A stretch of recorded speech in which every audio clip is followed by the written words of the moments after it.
corruption means wrong usage of power. It really is a doing of, in simple words, it is like when someone is taking any money or any other things in return of doing their own job. A very well example is taking money in return of what what job you do, what job in return of the job you want to do.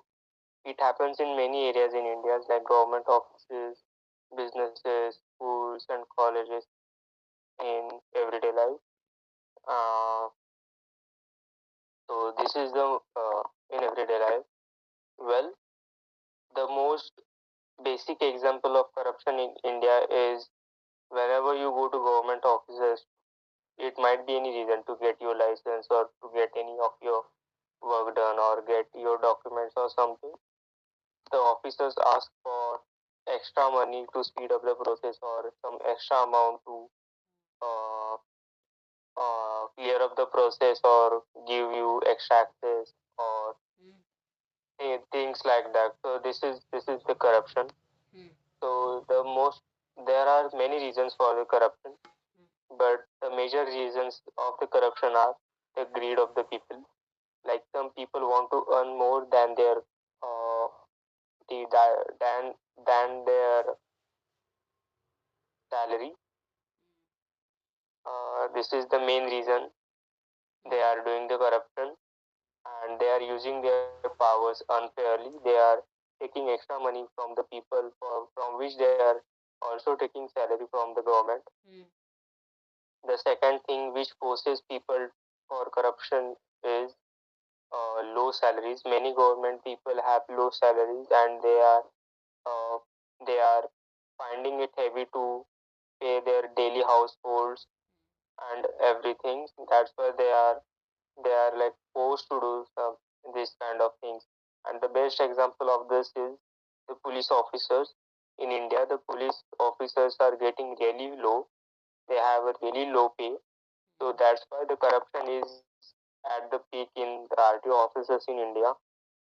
And these were the major reasons. And other reasons which supports these things are the weak laws. So there are no strong, strict punishments for the corruption, Mm. and that's why people continue to carry out the corruption, to do this time types of malpractices. And the next is the lack of awareness. Many Indian people don't know. They are not aware that the government, it's the duty of the government officers in which for which they are paying him extra money.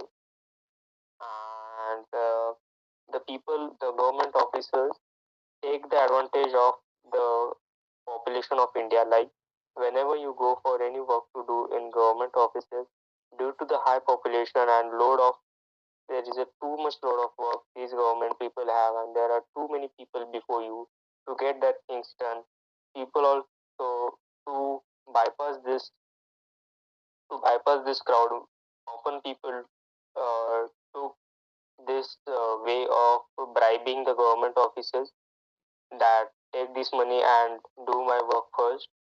So this also leads to corruption. So you can't blame totally to the government officers.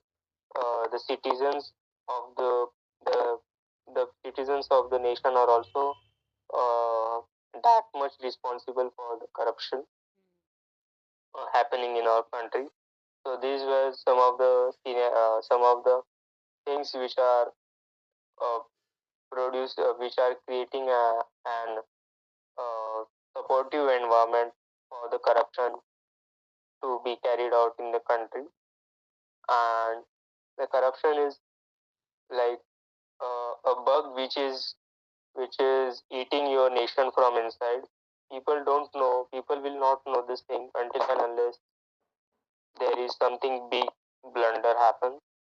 The worst thing is that the people who are poor or the people who are not able to give the money in exchange of doing their work, they are the ones who get affected the most because they don't get their work done, and they may lose many opportunities. Like, if you can say, if there is a poor kid and he needs any document and if he didn't get the document, then he may lose his admission into a college or something. So these are the people who get affected the most. And this also destroys the fairness. Like, there is a lot of bias. Corruption gives rise to a lot of biased things in our nation. Like, if you like in many schools and colleges, it happens like the school or college people will give the admission to the person who is giving them some bribe, not to the student who is having more grades and something like that. So these kind of things are also happening. And yeah, so these are the effects, these are the adverse effects of corruption on the citizens. And there are many examples of corruption in India. The first thing is bribe, giving bribes in government offices. The second is educational corruption, like students are cheating in exam, bribing the teachers, bribing the invigilators in exchange of letting them copy or do malpractices in the exam. And this the best example was the NEET examination last year, which held there was so much malpractices in that NEET exam. And the third thing is for job postings. For job postings, also people do corruption. In many cases, in government job postings, the higher officers will demand some money in exchange of selecting the candidate for getting the job.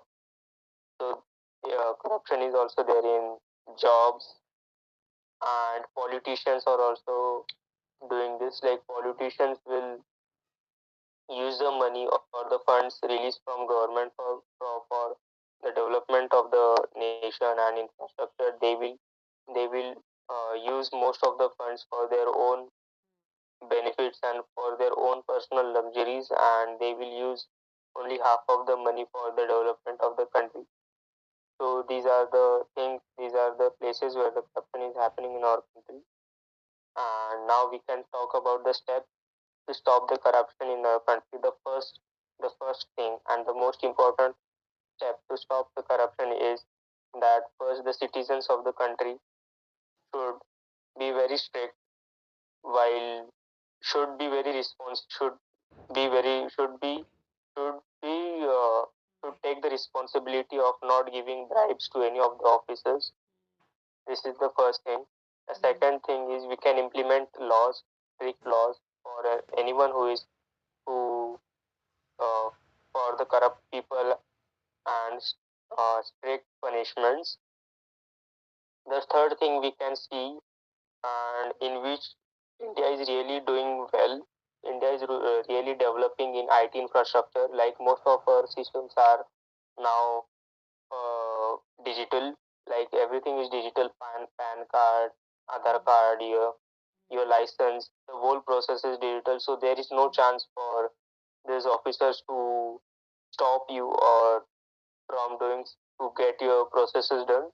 So as we have to do as many digitalization we need to as many as much as digitalization we can do in our country.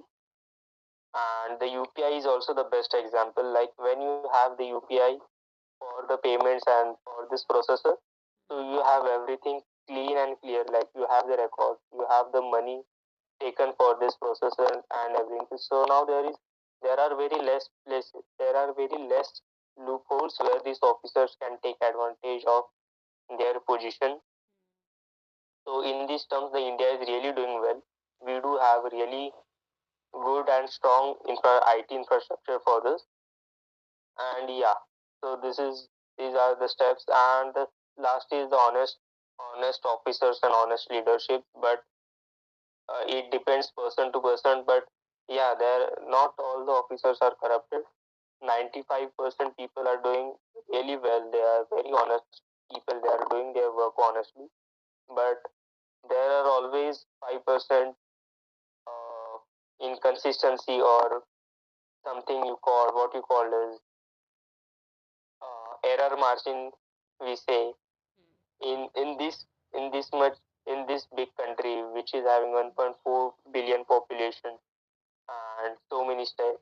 So to handle this much, this big to handle this big system, uh, there there will always be some things, errors, some errors or there.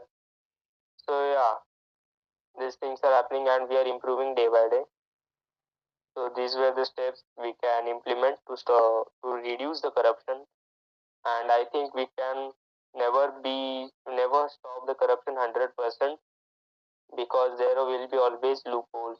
There will be always situations where you may have to pay something to get things done, and this is, I think, something normal, because you can't implement something foolproof systems in this big country which is having diverse nation, diverse cultures, diverse people, diverse states, many cities, and there are many people who are uneducated.